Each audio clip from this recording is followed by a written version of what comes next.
Good evening. I'm Ryan Reagan. This is Tyler Kelly. And tonight we are in Deuteronomy 28. And want to pick up, Tyler, verses 15 through 24. But if you will not obey the Lord your God by diligently observing all his commandments and decrees, which I am commanding you today, then all these curses shall come upon you and overtake you. Cursed shall you be in the city, and cursed you shall be in the field, or shall you be in the field. Cursed shall be your basket and your kneading bowl. Cursed shall be the fruit of your womb, the fruit of your ground, the increase of your cattle, and the issue of your flock. Cursed shall you be when you come in, and cursed shall you be when you go out. The Lord will send upon you disaster, panic, frustration, and everything you attempt to do until you are destroyed and perish quickly, on account of the evil of your deeds, because you have forsaken me. The Lord will make the pestilence cling to you until it has consumed you off the land that you are entering to possess. The Lord will afflict you with consumption, fever, and inflammation, with fiery heat and drought, and with blight and mildew, and they shall pursue you until you perish. The sky over your head shall be bronze, and the earth under you iron. The Lord will change the rain of your land into powder, and only dust shall come down upon you from the sky until you are destroyed. Okay. So this begins the explanation of cursings. At the end of chapter 27, there were 12 curses. Now, I think it's interesting that there's 10 commandments, but 12 curses. And we'll look at this, Lord willing, tomorrow morning, the first part of Deuteronomy 28. But as you read these curses, people go, see, God cursed Israel. No, God didn't curse Israel.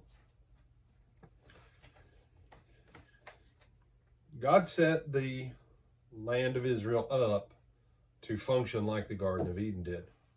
That was how it was made. If they kept his covenant.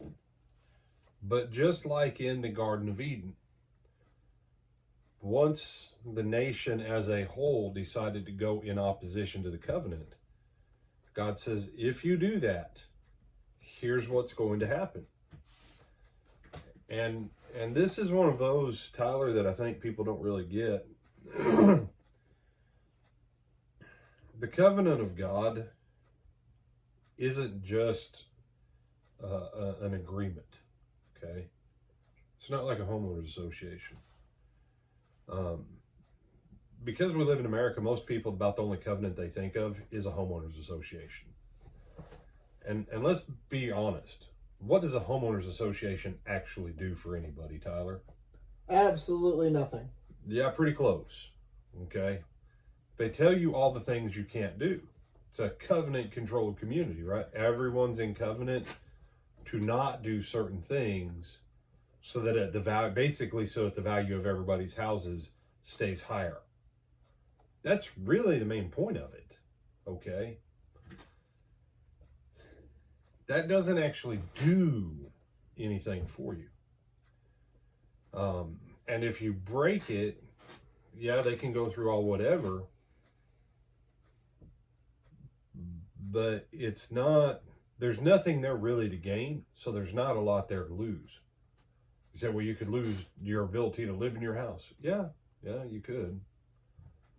Because you entered into a legal contract with a bunch of other people that you wouldn't do a lot of things with what is your house and property, which never made sense to me, but that's a whole different discussion. Well, that's not how covenant works with God. God's covenant means that here's the way everything's functioning out in the world. But God says, I'm going to carve out a spot yet again, that if you'll abide by how to live within what I've carved out, here are all the blessings that will accrue to you. When you go outside that covenant, see, the whole planet's already cursed because of sin. So all these things that cascade,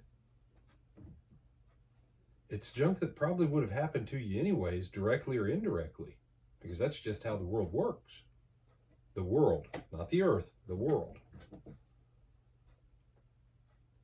When Adam went against all of creation, all of creation went against Adam.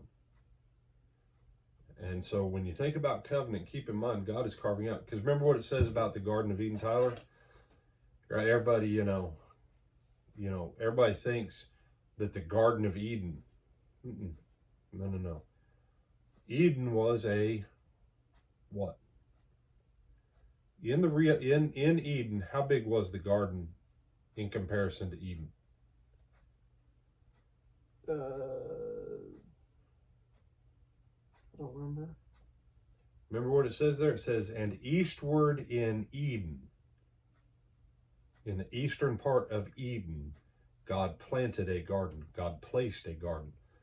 Therefore, the Garden of Eden wasn't all of Eden. It was a part of Eden. Right. Man's job was to expand the garden over the face of the entire planet. And as the garden expanded, so did the realm in which man could operate with all of the blessings of God operating on him. But the moment man went opposition to that, now he has to be put out of that garden because he's no longer going to be able to build it. So covenant, it's more than just a contract where God says, I'll forgive you your sins and save you from hell. It's more than that.